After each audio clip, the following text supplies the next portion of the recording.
You don't belong here, Elena. People like you don't win. The words echoed as flames climbed the cabin walls, turning memories to smoke. That night wasn't just about losing a home, it was when a single mother stood against the man who owned the town. Somewhere beneath the ashes, a secret waited powerful enough to burn the lies that built his empire. Before we dive in, let me know, what time are you listening to this and where are you? Drop a comment below. We'd love to hear from you. Ellen awoke before the alarm, same as always. The apartment felt heavier than usual, thick with yesterday's soup. She sat on the bed's edge, staring at her shoes, one lay still broken. Small things seemed impossible lately. Buttons, bills, breakfast. Her kids slept tangled under mismatched blankets. She pulled on her faded work shirt and brushed her hair back with her fingers. The fridge hummed a carton of milk, 2 slices of bread, half a jar of peanut butter, enough for today, maybe tomorrow. She packed lunches, marking each bag with a name. Danny mumbled about a field trip. "Maybe next month, sweetheart," she said, knowing he wouldn't ask again. The drive to the factory stretched longer than it was. Potholes, red lights, the same billboard.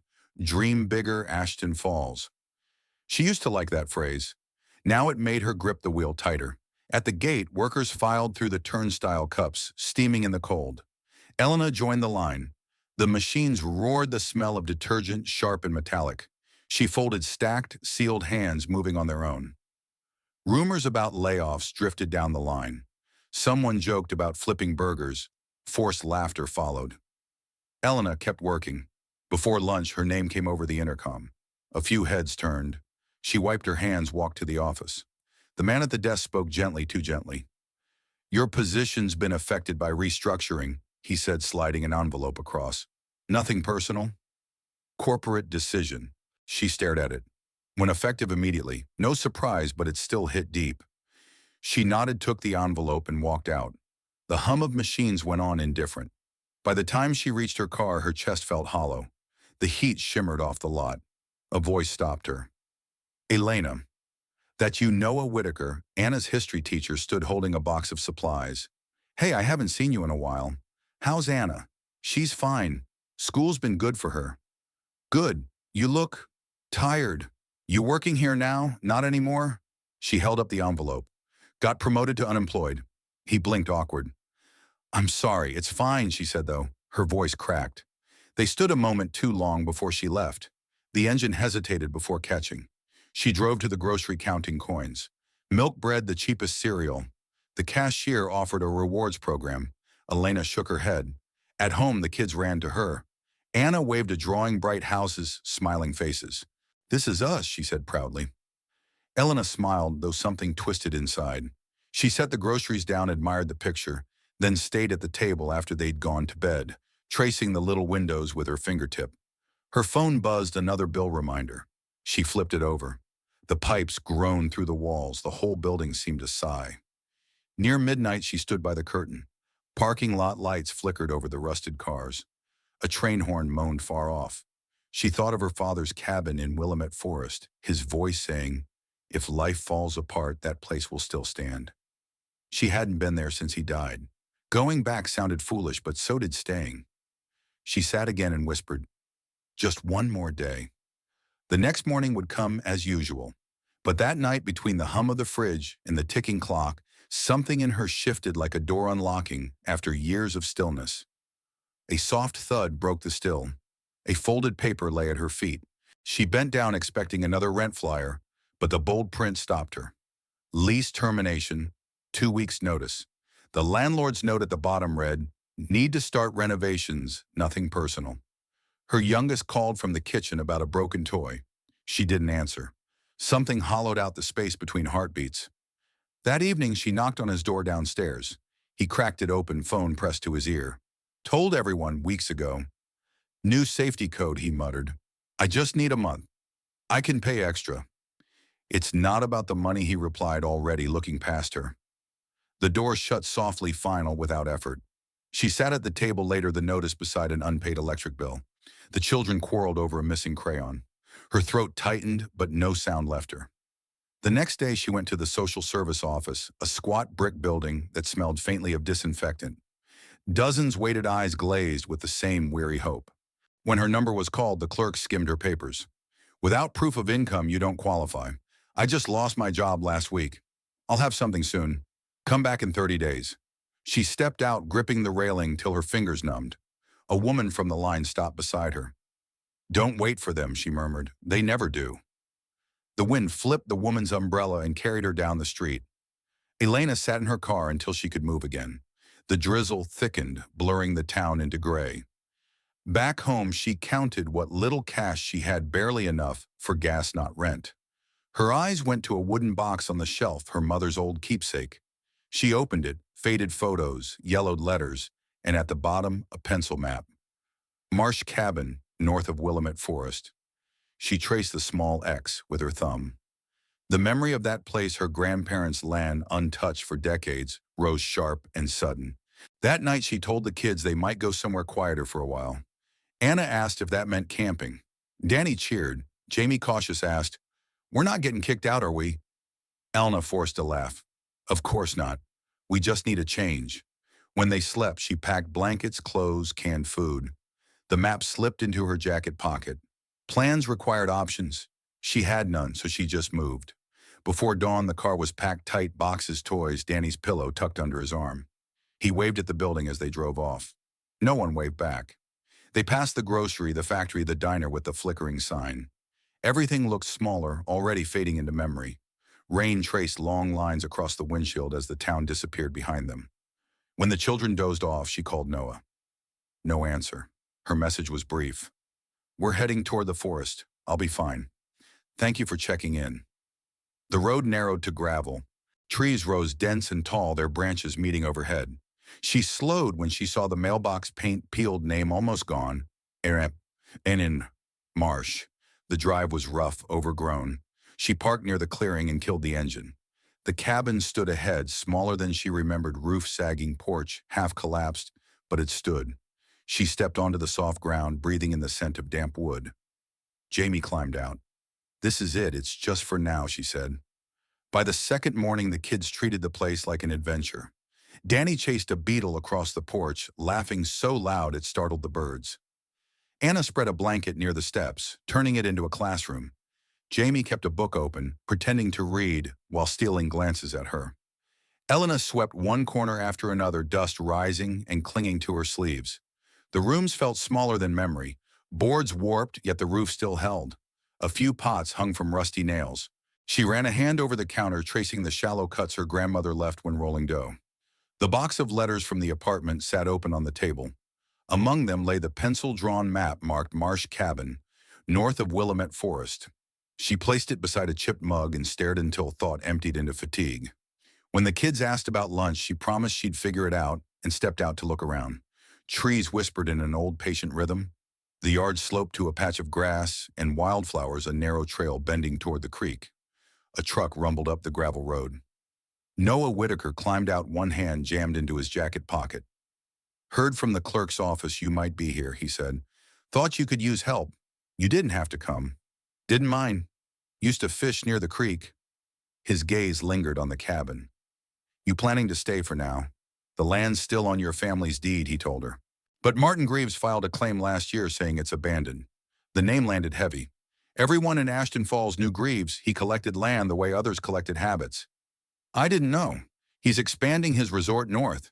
If this property's in his way, he'll find a reason to take it. Then maybe I stay quiet and hope he doesn't notice. That's not how he works." He opened his truck bed, brought groceries. The kids must be starving. Cans, fruit, and a loaf of bread filled the box. The gesture hit harder than she expected. "Thank you." "Don't thank me yet," he said. "Half that bread's stale." The children raced over, swarming him with questions. He crouched, spinning stories about raccoons breaking into classrooms until they nearly doubled over. For a moment, the place almost felt alive again. When they drifted toward the creek, Noah walked the fence line.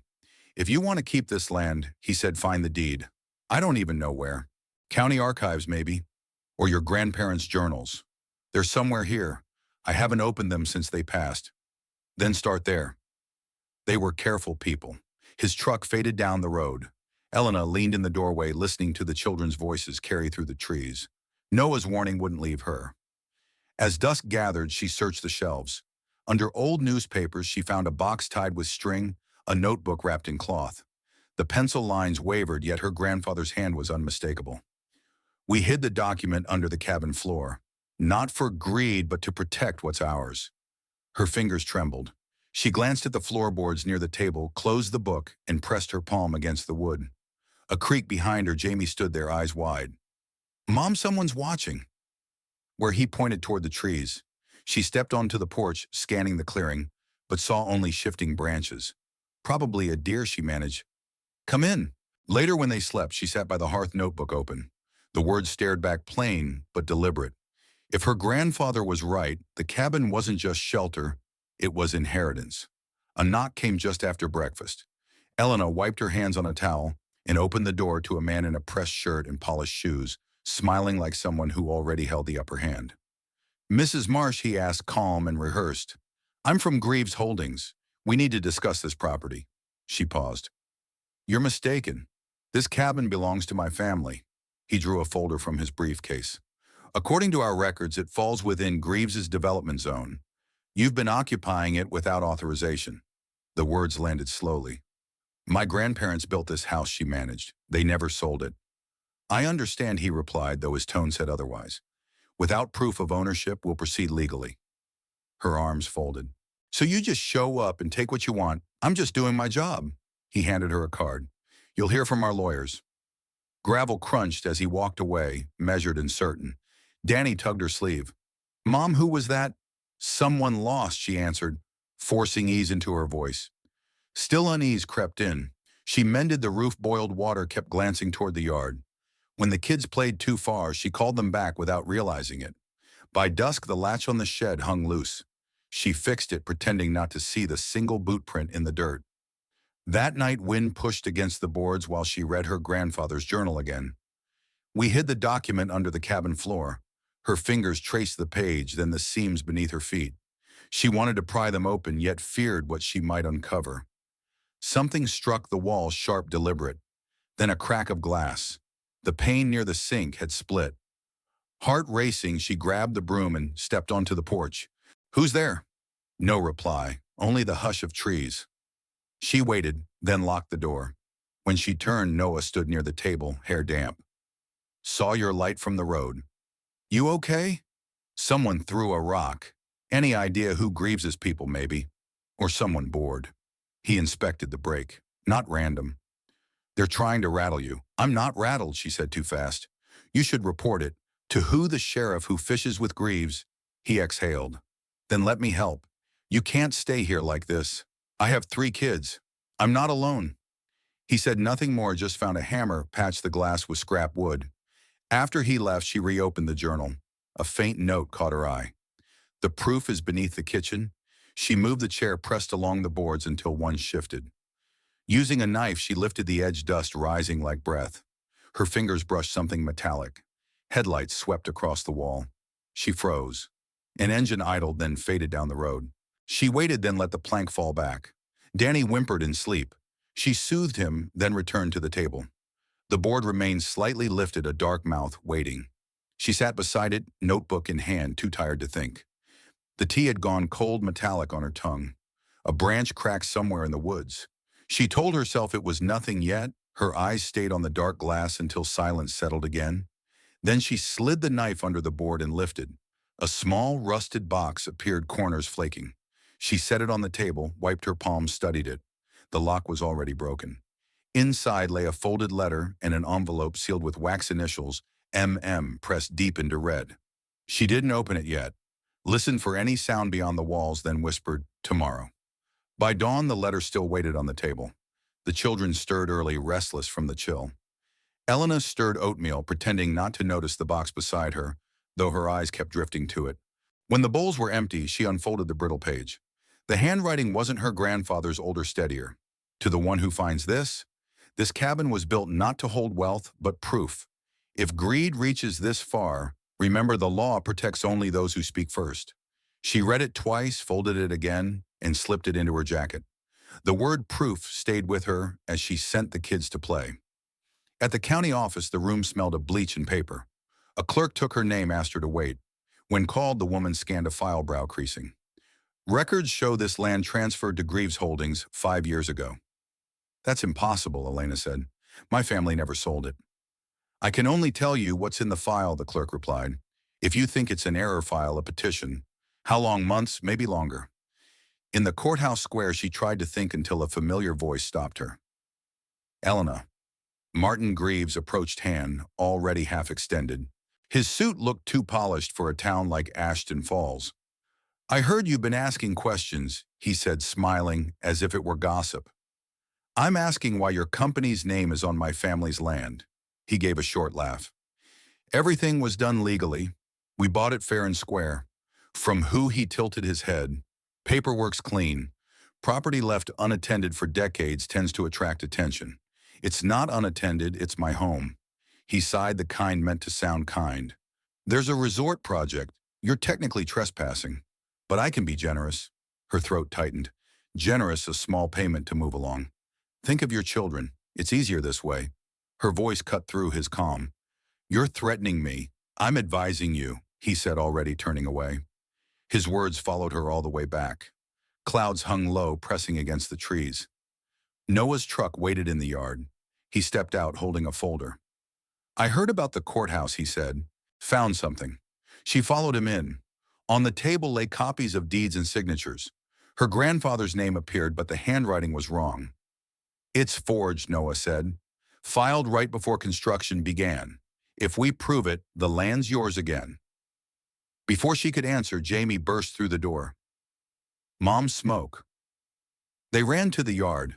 Fire crawled through the dry leaves behind the shed. Elena grabbed a bucket. Noah yanked out a hose, fighting the blaze until steam hissed across the boards. The wall was scorched, but still standing. Someone set that, Noah said, scanning the trees. Her pulse raced. He's done playing fair. You have to report this. To who? The sheriff plays cards with him every week. Then we go higher, Noah said. State police, maybe the press. I can't wait for forms and calls. He's already taken too much. They fell silent. The kids watched from the porch. Ash drifted through the yard like slow snow. I'll stay tonight, Noah said. In the truck. She nodded. Together they cleared the debris, checked the walls, moved what they could. When darkness came, she sat with the children until they slept. Noah kept watch by the door, flashlight in hand. Back in the kitchen, the burned scent clung to her clothes. The letter lay open again. She smoothed the paper and read the line once more. The law protects only those who speak first. Maybe her grandparents had known what was coming. By dawn, smoke still hung in the blankets. Elena hung them to dry while Noah argued with someone from the county office, phone pressed to his ear. They're not doing a thing, he told her, calling it a civil dispute. She kept scrubbing soot from the floor, each mark fading only to reveal another. He lowered his voice. I know a lawyer in Eugene. Handles property fraud. Might take your case. I can't pay one. He works pro bono sometimes. Let me ask. She wanted to believe him, but the thought of papers, hearings, and fees twisted her stomach. Still, the fire had shifted. Something waiting no longer felt safe. That afternoon, she drove to Ashton Falls, the letter folded in her coat. The courthouse smelled faintly of bleach and paper. The same clerk greeted her without warmth. I need to file a complaint, Elena said. Someone forged the deed to my property. Do you have a lawyer? No. Then you'll need one. These forms aren't simple. Elena pressed the envelope forward. My grandfather wrote about a legal deed hidden to prevent theft. Greaves forged documents. I just need proof of that. The clerk sighed, stamped a form, and handed it over. Fill this out, sign it, and wait for a hearing date. Could take months. I'll wait, she said. Noah leaned on his truck. That was quick. They said months. Figures. He rubbed his neck. I spoke to that lawyer. He'll review what you have, no promises, but it's something. They stopped at a small diner for coffee, sitting without much to say. What if they evict you before the hearing, he asked. Then I'll fight from somewhere else. You sound like your grandfather. She watched the street. He used to say that about not running. When they reached the cabin, an envelope waited in the mailbox. County Court of Ashton Falls. Eviction effective in 30 days. Elena sat on the porch steps. Noah read it, jaw tight. They didn't waste time. No, they want us gone before the case starts. He crouched beside her. If the lawyer proves forgery, it won't stand. And if not, then we appeal. You sound like someone who still believes the system. I don't, he said, but I believe you're right. The children ran through the yard chasing each other with sticks. Watching them, something hardened in her chest, resolved not anger. That evening, she returned to file her signed complaint. The clerk stamped it, dropped it onto a stack. The dull thud made her jaw clench. Near the entrance, a notice board caught her eye. Between lost pet flyers hung a small sheet, Ashton Legal Aid Free Consultations Wednesdays. She tore it down, folded it into her pocket, and drove home. Night had already settled over the trees. Noah's truck was gone, but a note waited on the door. Found something. Meet me tomorrow. Bring the letter. She set it by the kettle and checked on the kids. They slept tangled together under one blanket. She brushed hair from Jamie's forehead, listened to his soft murmur, then went back to the kitchen. A pile of papers covered the table: complaint forms, court notices, her grandfather's journal. A red thread marked one corner she didn't remember tying. She pulled it free and found a line written darker than the rest. If you must defend this land, seek the old records kept under the church ledger. The church. She hadn't been there since childhood. The one by the river roof caved in, weeds through the steps. She could picture the cracked bell tower even now. The thought of returning made her chest tighten, but she folded the journal and placed it in her bag.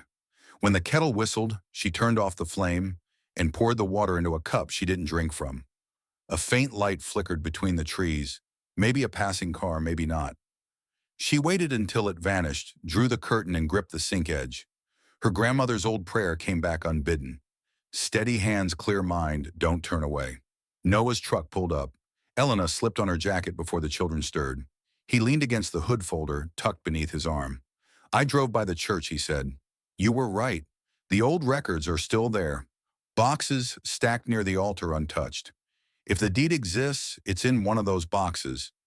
Then we'd better find it before Greaves knows we're looking. They drove down the dirt road toward the river, the scent of pine thick around them. The church looked smaller than she remembered, roof sagging, sign half fallen. Dust rose as they stepped through the doorway. Pews lay, overturned hymnals scattered across the floor. Elena moved straight to the altar where a small table sat under a frayed cloth. Noah tore open a box. Property ledgers, baptisms, marriages, nothing current. She sifted through another until one entry stopped her: Marsh family transfer of deed withheld pending review. Her pulse jumped. Here, she whispered. Noah read over her shoulder. That line proves the transfer was never finished. If we get a certified copy, Greaves's claim collapses. Footsteps echoed behind them. The company man from before filled the doorway, face blank. You're trespassing, he said. Elena held up the ledger. These records belong to the county. Not anymore. They were moved under Greaves Holdings last year. You'll need authorization. Noah stepped forward. You don't own this church or its records. The man's tone stayed even. You're obstructing a legal process. Leave now. Elena met his stare. Not without this file. He hesitated, weighing how far to push. You're making this harder than it needs to be. Noah's voice. She's not alone. A flicker crossed the man's face. He turned and walked out, the crunch of gravel fading slowly. They slipped the ledger into Noah's folder. We'll copy it before he reports, he said. Back in the truck, Elena's hands clenched in her lap. You think he followed us? Probably. But he won't risk anything here. At the print shop across from the courthouse, the owner glanced at the papers but didn't ask. She ran off 2 copies and slid them across the counter. Be careful, she murmured. Elena thanked her. Wind lifted a swirl of leaves along the curb. Noah handed her 1 copy. Hide this. I'll take the other to the lawyer. And if they realize we took it, then they'll have to explain why it was missing. During the drive home, Danny sang off-key. Jamie finally laughed, and the tightness in her shoulders eased. That night, the cabin smelled faintly of stew. A neighbor had dropped off vegetables, curious but kind. The children ate with the kind of hunger that made her feel useful again. Noah stayed to help Jamie with homework, while Anna and Danny built a fort from old quilts. The ledger lay hidden beneath a loose board under her feet. Think this ends soon, she asked once the kids were asleep. It's building to something, he said. Greaves won't stay still once he knows we've got that document. She rubbed her temples. I'm tired of waiting on his next move. Then tomorrow we decide the next one. When he left, his truck faded down the road. She stood on the porch, arms folded against the cold, listening to the forest hum. Back in the room, she opened her grandfather's journal. A short note filled the final page. When you find what's yours, protect it not with anger, but with patience. Truth needs witnesses, not warriors.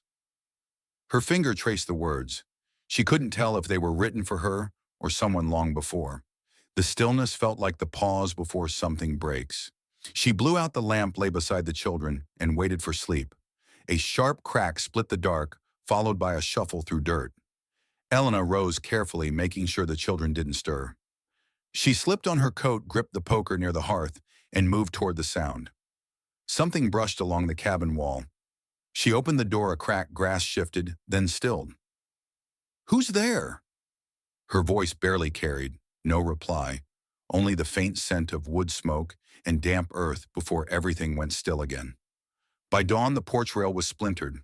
Boot prints cut through the mud, ending halfway down the path. Noah was already gone to meet the lawyer, so she swept the steps clean and tried to make it look like nothing had happened. The children ate their breakfast in murmurs.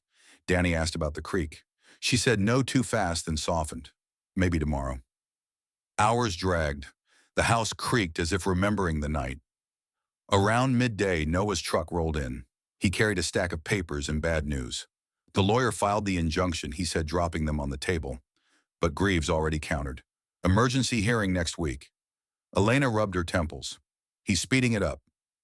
Yeah, and word's out you've got the ledger copy. Good, she said, though her stomach twisted. Means he's worried. Noah shook his head. He won't stop at court filings. The kids were bickering in the next room. She kept her tone calm. Then we'll be ready. Rain started that night, steady and cold. They ate canned soup by the fire while the children built castles from scrap paper. When the kids slept, Noah spoke softly. You could still go to your sisters. Let me handle this. And abandon the cabin. I just don't want you hurt. She looked at him. He's already done that. They didn't speak again. Rain filled the pauses. At dawn, puddles scattered the yard. Tire tracks carved through the mud, fresh ones. She woke Noah. They were here. He followed her out, tracing the prints until they vanished near the gate. They're watching. Then they'll see we're not running. By afternoon, a deputy arrived, hat low, smile thin. Mr. Greaves filed a complaint, he said. Unauthorized entry at the church. You know anything about that? I was there. The records are public. Maybe they were, he said mildly. I'd steer clear. When he left, Noah muttered, he came to gauge you, not warn you. Then he got what he came for. Later, she found another line in the journal. When cornered, remember, truth frightens those who fear losing control. She traced the words slowly. Noah returned with groceries and news. The hearings moved up. Friday, 5 days. He nodded. The lawyer's confident, but Greaves has friends in that courthouse. She stacked dishes in the sink. Each clink sounded sharper than it should. Then we'll find what he can't hide. That evening, while the children slept, she spread papers across the table. Noah watched silent until she paused. If he presses harder, he said, you might have to testify. I'll tell them everything. It won't be easy. It already isn't. Thunder rolled somewhere beyond the trees. She closed the ledger, rubbed her face. Noah froze, eyes fixed past her.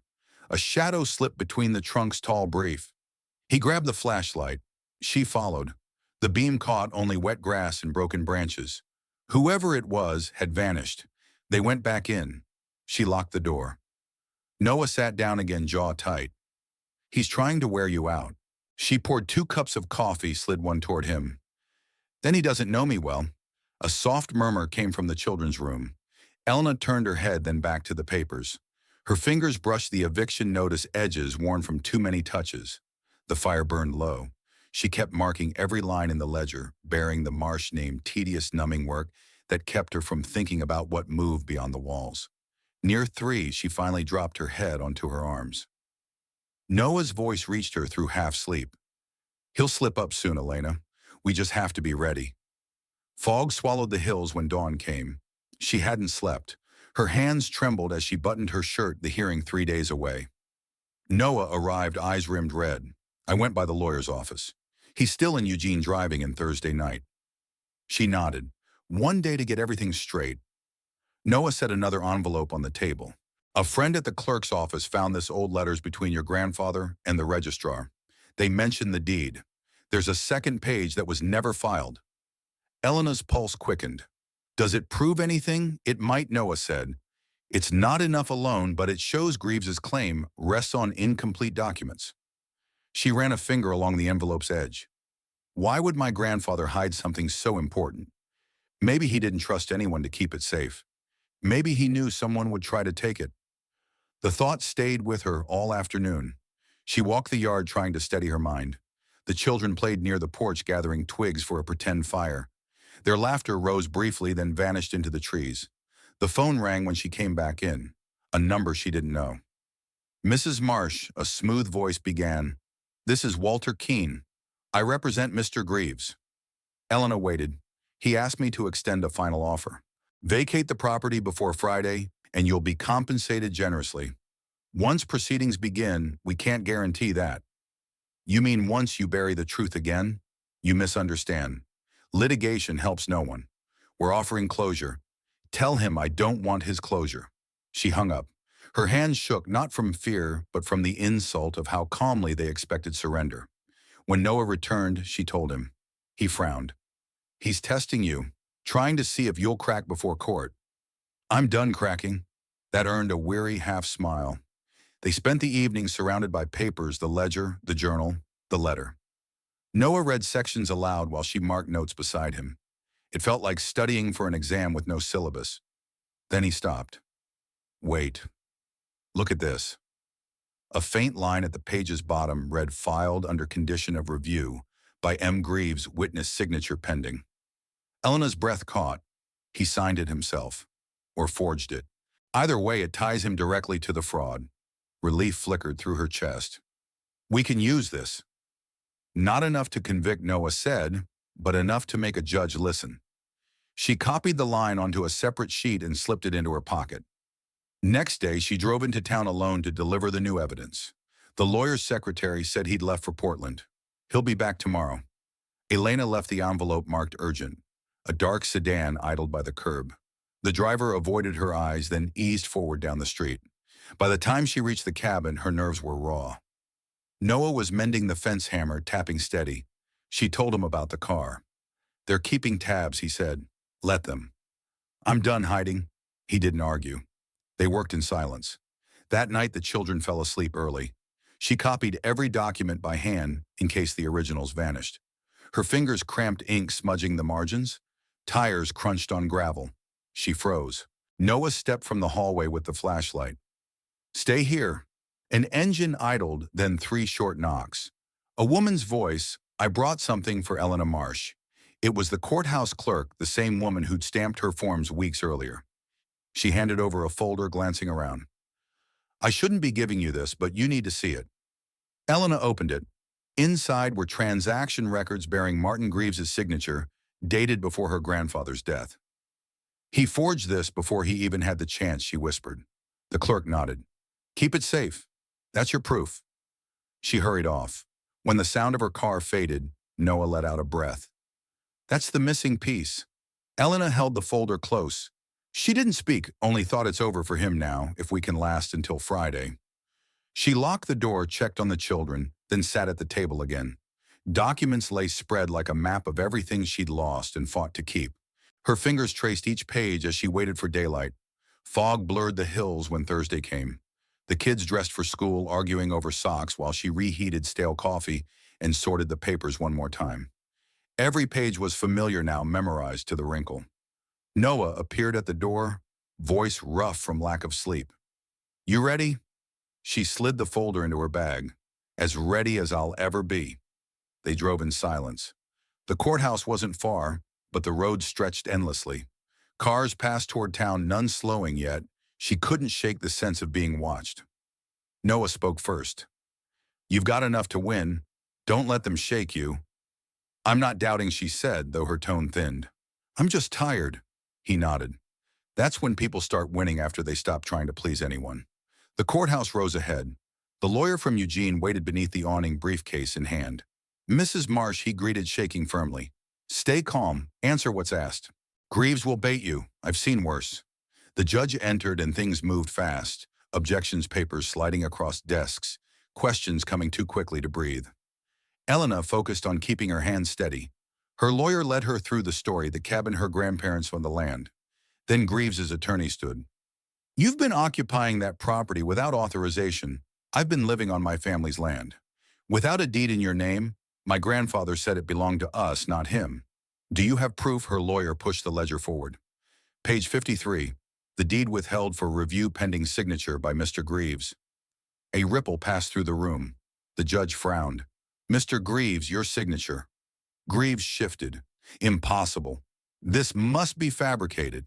It's a public record, the lawyer said. Filed decades ago, recovered from the archive. The judge kept reading.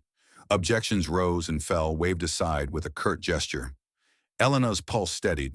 The clerk's affidavit, the church ledger, the letters all laid bare. When she spoke again, her gaze held Greaves. My grandparents built that cabin.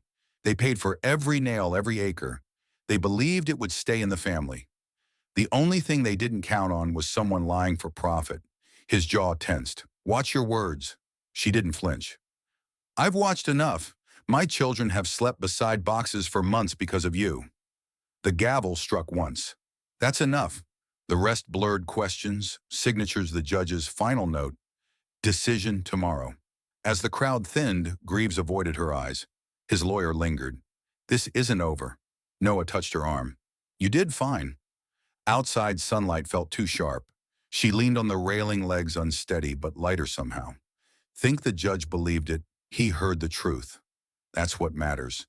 They crossed the steps, whispers trailing behind, the same townsfolk who once called her a trespasser, now uncertain. At the lot, the courthouse clerk appeared again. She handed over a folded note. Read this before tomorrow. Someone leaked it. Elena scanned the memo. Greaves Holdings had already scheduled demolition of the cabin for next week. Her stomach turned. He planned to destroy it no matter what.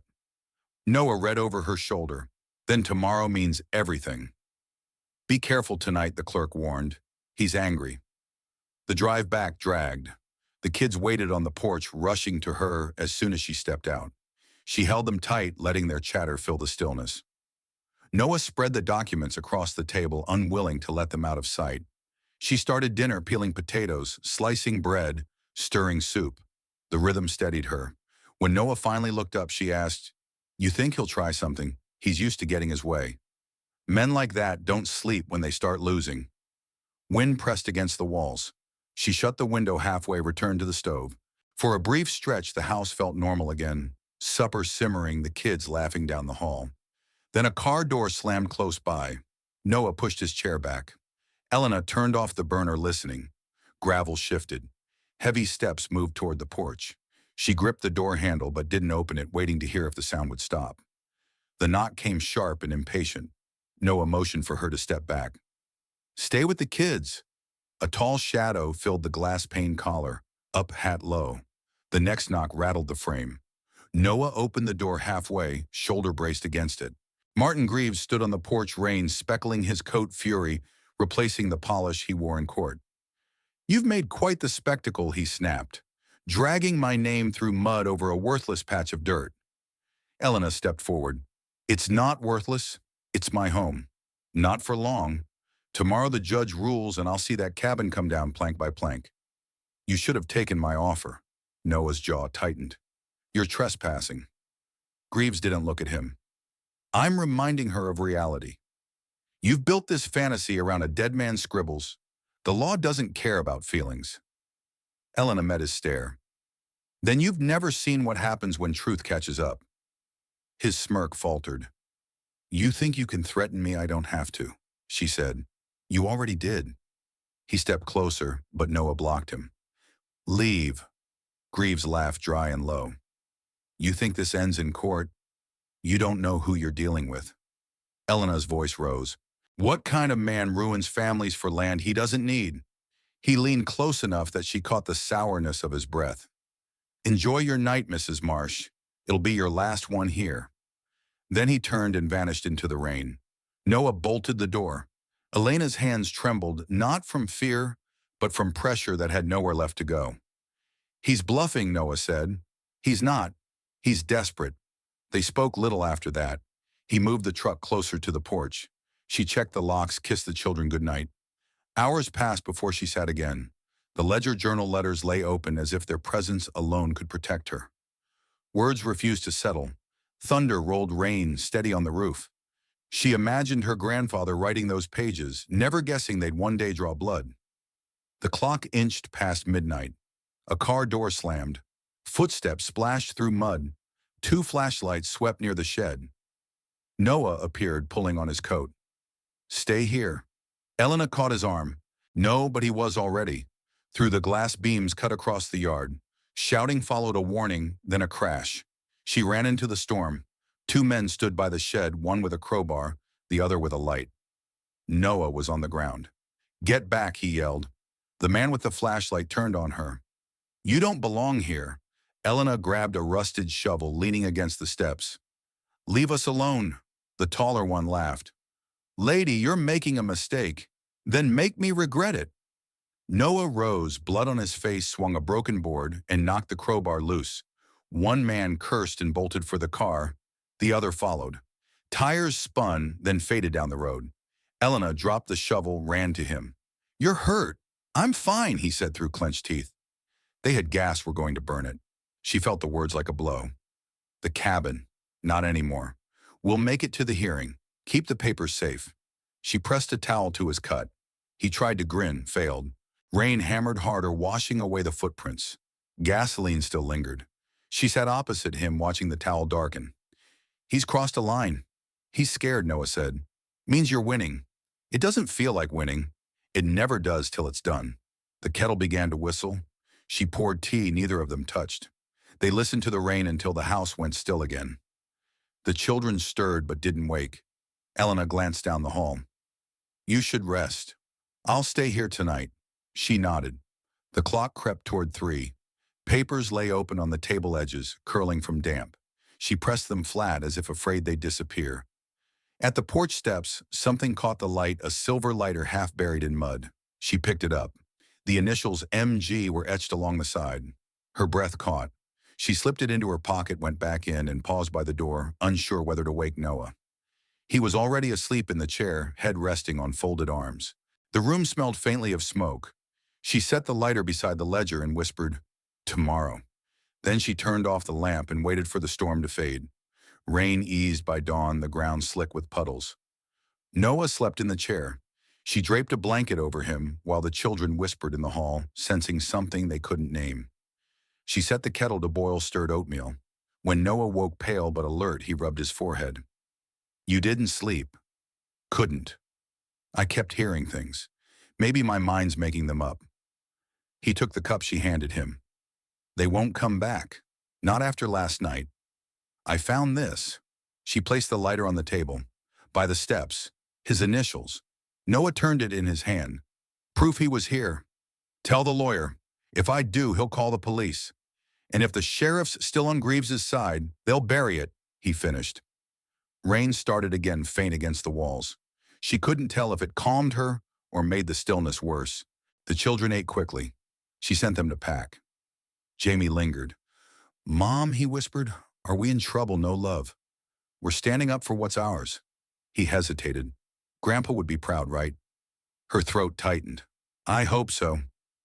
By the time they reached town, her hands were steady. The lawyer waited on the courthouse steps, coat dripping. "You look exhausted," he said, glancing at Noah's bandaged temple. "More of the same," Noah muttered. The judge's clerk hinted. "Greaves is pushing for a delay," the lawyer said. "He can't," Elena replied. "He'll try. If we show what happened and this lighter, you'll have leverage." She handed it over. "Don't let them take it." The courthouse was nearly empty. A man passing by murmured, "You're Mrs. Marsh, right brave thing you're doing." She nodded, kept walking. The word brave rang hollow against the tremor in her hands. The lawyer went to file the evidence. Noah leaned on the wall. "Eat something," he said. "I will after it's done." He studied her. "It might never be done, even if we win." "I know. Maybe it'll just mean something different." When the lawyer returned, his expression was flat. The judge agreed to meet early. "Stay close." They waited in the lobby. Time stretched the clock, refusing to move. She kept her breathing, even remembering her father's words, steady hands, clear mind. At last the bailiff called her name. The judge looked weary but kind. "I've reviewed the documents," he said, "and received the sheriff's report on last night's incident." Elena nodded. "This lighter bears Mr. Greaves's initials. You recognize it?" "Yes, Your Honor." "Then it's entered as evidence of intimidation. No one should lose a home to threats." Something in his tone softened her chest. It sounded less like law and more like fairness. Noah touched her shoulder as they stepped out. That sounded like a turning point. It sounded like breathing again. Rain had thinned to mist. She paused beneath the awning, watching drops fall from the roof's edge. The lawyer joined them. "He'll issue the ruling tomorrow." "I think you'll like it." "Tomorrow," she echoed, careful with hope. At the school gate, the children waved. Danny chattered about his project. Anna held up a drawing of the cabin, bright whole. Back home, the ground smelled clean. She sat in the car for a moment, listening to their voices fill the space. Noah carried groceries up the steps. The porch boards creaked, not as warning, but as welcome. She unlocked the door. The kids ran ahead. Jamie turned back. "Mom, can we make soup tonight?" "Sure," she said. "We'll do it together." The room felt warmer, though the fire wasn't lit. Noah unpacked the bags while she set things in their places. Papers still covered the table. She glanced toward the window. The clouds were thinning streaks of pale sky showing through. When Noah asked if she wanted to rest, she shook her head. Not yet. She filled a pot, the running water steadying her hands. Behind her, the kids laughed louder this time. The sound moved through the cabin, uneven but alive. She stirred the pot, letting the rhythm carry her through the waiting. Fog hung low by dawn. Elena rose before the alarm, unsure she'd slept. The cabin creaked softly. She made coffee, careful not to wake the children. Noah stepped in from the porch, damp with mist. "Road's clear," he said. "You ready?" "I've been ready since last night." He nodded toward the stack of papers on the table edges, worn thin. "We should go early, just in case." The drive to Ashton Falls felt longer than usual, the road slick with mist. Neither spoke. The courthouse emerged through haze, its stone heavy and dull. Elena's stomach tightened as they parked. The clerk handed her a slip of paper. "Judge wants you in his chambers," she said. Elena blinked. "What does that mean?" "It means he's ready," the lawyer answered. "Probably wants clarification before he signs." The judge's office was smaller than she imagined, walls lined with books, the scent of paper, and stale coffee. He looked up. "Mrs. Marsh, the evidence is unusual but persuasive." Her hands tightened on the folder. "Unusual how most people wouldn't uncover this kind of fraud on their own," he said. "What you did, few would dare. I didn't have a choice." He studied her, then signed the final page and slid it across the desk. "Effective immediately, the court restores ownership of the Marsh property to its rightful heirs. Mr. Greaves's claim is void." The words landed soft, like a latch releasing. She didn't cry, only exhaled. Noah's hand found her shoulder. "The sheriff will enforce the order," the judge added. "You won't be bothered again." She nodded, unable to speak. When they stepped into the corridor, the light had changed, fog, thinning edges of cloud, touched with gold. People turned to watch as she passed, some smiling, some whispering. Noah grinned. "You did it." She shook her head. "We did. You stayed. Stubbornness suits you." Their footsteps echoed down the stone steps. A car door slammed below. Martin Greaves stood beside his sedan, color drained from his face. "You think this means anything?" His voice shook. "You embarrassed me. You'll regret it." Elena stopped a few feet away. "No, Martin. You regret losing." He glared. "Enjoy your little cabin. It won't last." "Neither will you," she murmured. Noah stepped between them. "Enough." Greaves turned, muttering, then drove off. The space he left behind felt hollow. Elena stood still until Noah touched her arm. "Let's go home." The ride back was calm. Fields gleamed wet under a clearing sky. A hawk drifted overhead, unhurried. When they reached the cabin, the children ran down the path before the car stopped. "Did we win?" Danny shouted. She knelt and hugged him. "We did." Anna spun through the grass.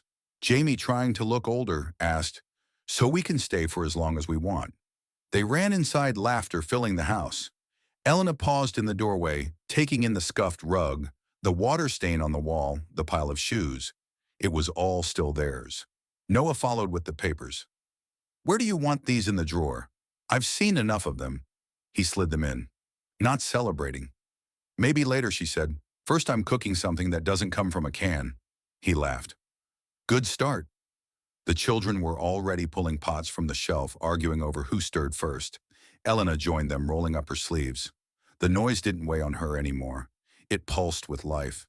While the stew simmered, she stepped onto the porch. The sky had cleared. The creek ran high and fast. She crouched, found the lighter half buried in mud, dull and cold.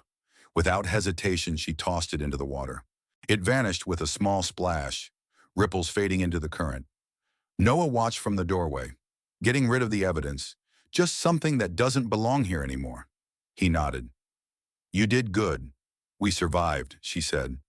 Laughter spilled from the open door, spoons clanging against pots. She went back in. The stew's scent deepened. Noah poured 2 glasses of water, handed her one. "Tomorrow," she said under her breath. "Tomorrow, I'll start fixing the roof." He chuckled. "Win a war, think about shingles. It keeps the rain out," she said. "I've had enough of leaks." He laughed again. She stirred the pot steam, rising the glass, fogging above the sink. The warmth spread steady through the room, and for once her chest held only the weight of her breath. Birds pecked at wet soil when she woke. The children were already arguing over cereal. She stayed in bed a moment longer, heavy but light, unsure if peace felt real yet. Noah appeared with 2 mugs. "Peace offering," he said. "Coffee's stronger today." She sat up, taking the cup from him. "You look like you didn't sleep either." "Couldn't. Kept waiting for someone to tell me we dreamed it." Elena smiled faintly. "It's real." He sat at the edge of the bed, rubbing his hands together. "You know most people would be celebrating. You're just sitting here like it's any other Thursday." "I don't know how to celebrate something I never should have lost," she said, setting the cup down. "I'm just letting my head catch up." The children burst in before Noah could answer. Danny climbed up, waving a small wooden figure he'd carved. "Look, Mom, it's you," she laughed. "I don't have a beard." "It's not finished yet," he said proudly. Jamie leaned against the doorframe, grin, too grown for his age. "You should have seen her face when the judge said our name. I thought Mom was going to cry." "I almost did," Elena said. "But then I remembered the lawyer still had my papers. No point crying before I got them back." Their laughter filled the room, warm and uneven, spilling over each other's words. Later, when the kids ran off to build forts from fallen branches, Elna stood watching them. Noah came to her side. "You ever think about leaving?" "Leaving here?" "Yeah, starting somewhere new." She took a breath. "I thought about it every day after we came back. But this place, it's who I am. My grandparents built it with their hands. If I leave, I just end up in someone else's story again." He nodded. "Then we fix it right." You think I'm walking away now?" She didn't answer, but something in her eased. By afternoon, the sky cleared enough for work. Noah climbed the ladder, bucket of nails in hand. They patched shingles together, passing tools without words. Every so often, one of the kids yelled up, eager to help, and was politely ignored. "You ever done this before?" she asked. "No," he said, hammering. "I've just been making things up my whole life." "Guess this fits." She laughed. "That's a dangerous kind of confidence. Got us this far, didn't it?" The day drifted by. They didn't finish, but it didn't matter. The scent of pine mixed with damp wood and the rhythm of hammers folded into the children's voices below. It felt less like fixing a roof and more like mending something that had been torn. That evening, Noah taught the kids to skip stones while she cooked. The stew simmered, filling the cabin with warmth. When they sat down to eat, Danny asked, "Does this mean we're rich now?" "No," she said, laughing. "It means we don't owe anyone." "That's better," Anna added. After dinner, Noah dried dishes while she wiped the table. "You know," he said, "when I met you in that grocery lot, I didn't think you'd last a week." "Thanks for the faith." "I was wrong." She smiled. "You were right about one thing." "What's that?" "That it wouldn't be easy." He chuckled. "Guess neither of us scare easy anymore." The sky deepened to blue. The last light caught the hill's edge. She stood at the doorway, arms crossed, watching the wind move through the grass. For once, it didn't feel like the world might take something away. Noah leaned against the frame. "The judge called while you were cooking," he said. Greaves dropped the appeal. He's done. She didn't answer right away. The news settled over her like calm after rain. Then that's that. You okay? I think so. It's strange not having to fight. You'll figure out what comes next. The children's laughter carried from their room. The house creaked gentle and alive. She added another log to the stove, watching the glow spread. Noah said he'd head home soon, but she asked him to stay for tea. They sat together at the table, the kind of silence that didn't need words. He finally asked, "So what now? I'll fix what's broken," she said. "Inside and out." "That sounds about right." When he left, the kids slept soundly. She locked the door out of habit, not fear. The house smelled faintly of wood and soap. She picked up her grandfather's journal, turned to the last blank page and wrote, "The land is still ours. The house still stands. We are not rich, but we are enough." The roof leaked in one stubborn corner, dripping onto the porch rail. She stepped out, barefoot, mug in hand, and sat on the top step. For once, she didn't see damage or work waiting to be done. The boards were rough, but they held, and so did she. A car engine hummed along the gravel road. Noah's truck appeared, rattling like always. He climbed out with a box under one arm. "You're up early," he said. "I could say the same." He set the box beside her. "Tools. Thought we'd fix the porch today." "You never rest, do you? You said you wanted it done before winter." "Guess I did." She nudged the box with her toe. "I'll make more coffee. You'll need it." While he unpacked hammers and nails, she fried eggs and warmed bread. The smell drew the kids in, sleepy, tousled, curious. Jamie offered to help, and Noah said yes before she could object. Soon the porch buzzed with small hands and too many opinions. Danny missed most of his nails, but his laughter carried. Anna handed boards like gifts. It wasn't perfect, but it was alive. By mid-morning, the porch had taken shape. Elena paused, dust on her palms, the steady rhythm of work filling her chest. Noah glanced over, sweat darkening his shirt. "Almost looks new," he said. "It doesn't have to," she replied. "Just needs to last." He nodded. "You're good at that, making things last." She didn't answer. The words sank deeper than he probably meant. After lunch, he drove to town for more boards. She and the kids painted the railing a soft green that reminded her of her grandmother's kitchen. The memory came gentle this time. When the last coat dried, she sat down and pulled her grandfather's journal from her pocket. Lately, she carried it everywhere without knowing why. The pages were full of his uneven notes and small prayers. On one torn sheet, he'd written, "Keep your word even when no one's watching." She traced the line. "I'm trying," she whispered. Wind swept through scattering leaves across the yard. By the time Noah returned, the paint was dry enough to stand on. He jumped from the truck holding a paper bag. "Hardware store was out of nails, but I got something better." He lifted a pie box, grinning. Elena laughed. "You're learning my weaknesses." They ate together while the kids devoured their slices.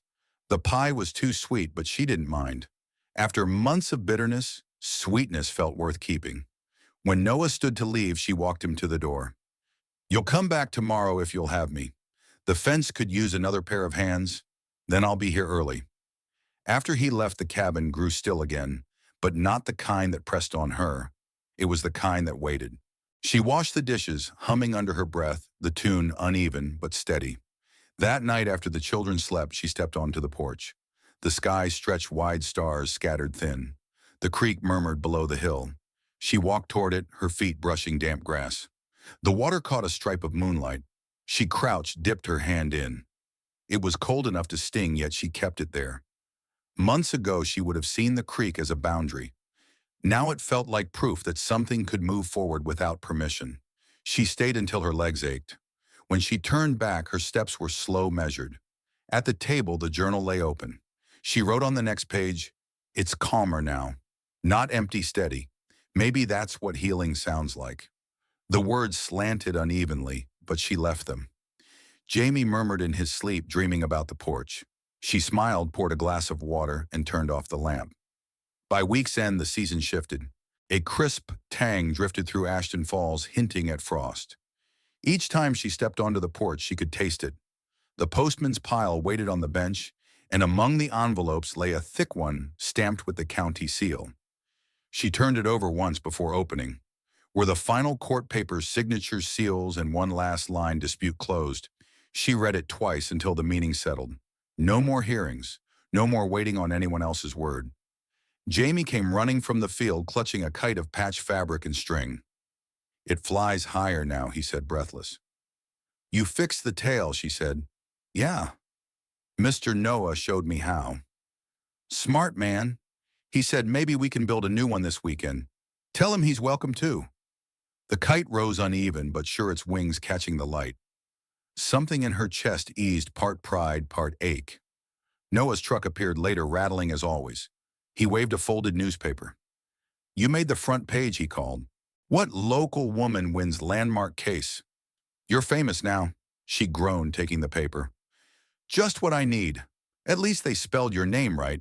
The story painted everything tidy hero villain, justice restored, but left out the sleepless nights and the fear of losing more than land. Still, she folded the page and placed it on the counter. Not every story had to be perfect to matter. Greaves packed up this morning, Noah said. Sold his land near the quarry. He's gone for good. Let him go, she said. There's nothing left for him here. The children were in the yard raking leaves into crooked piles. Danny buried himself while Anna dumped more on top. Their noise made Noah laugh. You think they'll remember this, he asked. They'll remember what comes after. He studied her.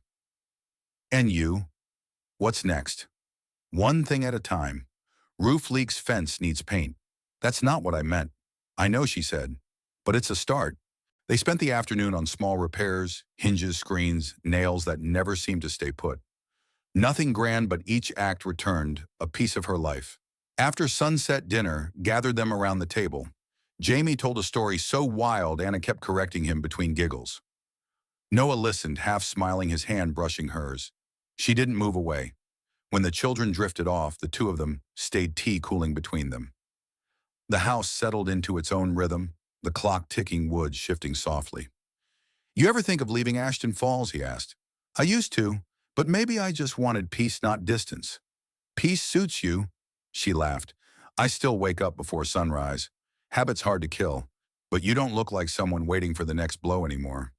Maybe because I stopped expecting it. A knock came sharp, unexpected. Noah opened the door. The sheriff stood there, uniform pressed, expression calm. Evening, he said. Didn't mean to intrude. Thought you'd want to know Greaves's men tried moving a boundary marker last week. We caught it early. It's fixed. Thank you, she said. The town owes you, Mrs. Marsh. You reminded people that rules still count. When he left, Noah shut the door and exhaled. Feels like the last piece. Almost, she said. Still need to fix that gutter. He laughed. You'll never stop. Probably not. They washed dishes together before he left. The sound of water and clinking plates blended with the hum of night. At the door, he paused. You'll be okay, he said. I think I already am.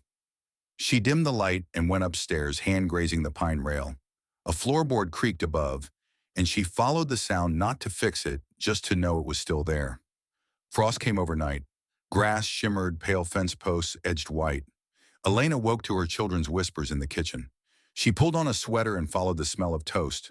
Jamie sat tying his shoes with exaggerated focus, Anna coloring with a dull blue crayon, Danny humming near the stove.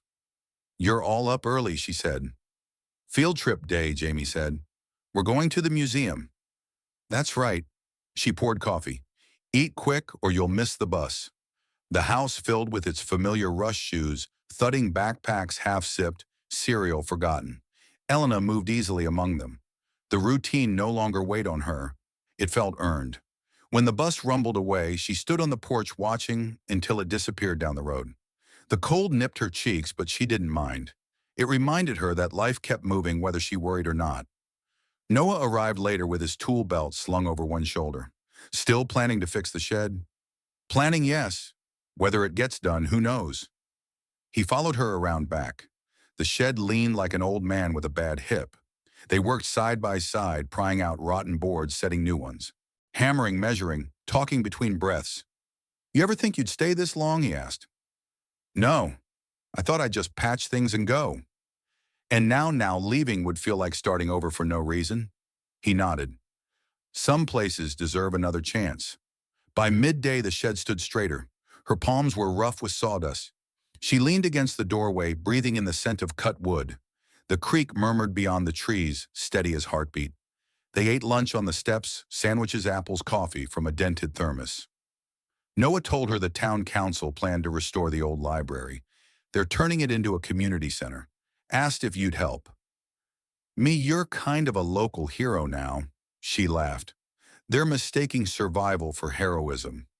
Maybe those two things aren't so different. The words lingered. Later, when he drove off, she walked to her grandfather's apple tree. Most branches were bare, the last few leaves clinging stubbornly. Beneath it, the ground was soft with fallen fruit. She picked one up, wiped it clean, and bit into it. The taste was sharp and real. By the time the children came home, the sky burned low and orange. Anna waved a folded paper. We made thank you cards, mine's for you. Elena opened it. A crooked cabin under a bright sun. Home is where you don't have to be afraid, written in careful block letters. Her throat tightened. It's beautiful, she said. Jamie dropped his bag. We talked about community helpers. I told them you should be one. Oh, did you? You helped us. You helped everyone.